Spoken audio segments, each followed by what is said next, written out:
Giraffes Can't Dance, written by Giles Andreae and illustrated by Guy Parker Rees. Gerald was a tall giraffe whose neck was long and slim, but his knees were awfully bandy and his legs were rather thin. He was very good at standing still and munching shoots off trees, but when he tried to run around, he buckled at the knees.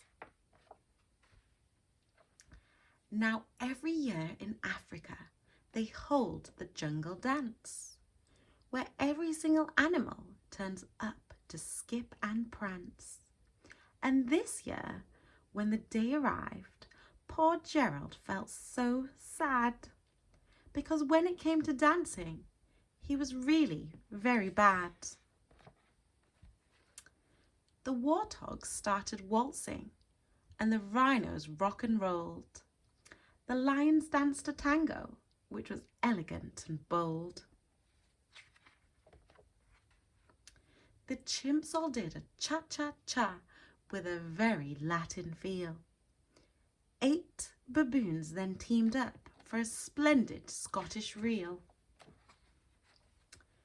Gerald swallowed bravely as he walked towards the floor, but the lions saw him coming and they soon began to roar. "Hey, look at clumsy Gerald!" The animals all laughed. "Giraffes can't dance, you silly fool! Oh, Gerald, don't be daft!" Gerald simply froze up. He was rooted to the spot. "They're right," he thought. "I'm useless. Oh, I feel like such a clot." So he crept off from the dance floor and he started walking home. He'd never felt so sad before, so sad and so alone.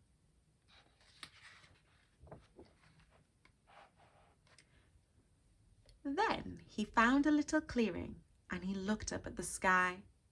"The moon can be so beautiful," he whispered with a sigh.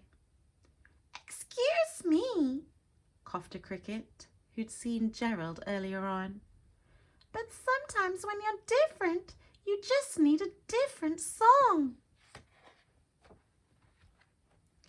Listen to the swaying grass and listen to the trees.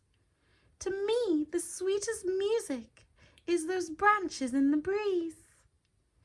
So imagine that lovely moon is playing just for you. Everything makes music if you really want it to."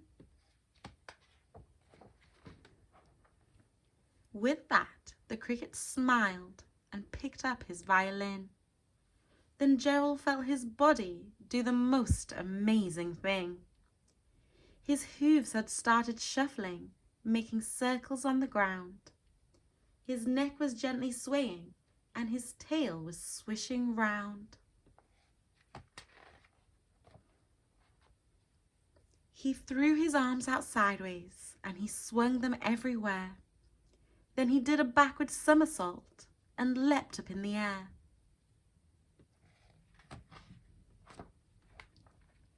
Gerald felt so wonderful. His mouth was open wide. "I am dancing! Yes, I'm dancing! I am dancing!" Gerald cried. Then one by one, each animal who'd been there at the dance arrived while Gerald boogied on and watched him quite entranced. They shouted, "It's a miracle! We must be in a dream! Gerald's the best dancer that we've ever seen!" "How is it you dance like that? Please, Gerald, tell us how." But Gerald simply twizzled round and finished with a bow. Then he raised his head and looked up at the moon and stars above. "We all can dance," he said, "when we find music that we love."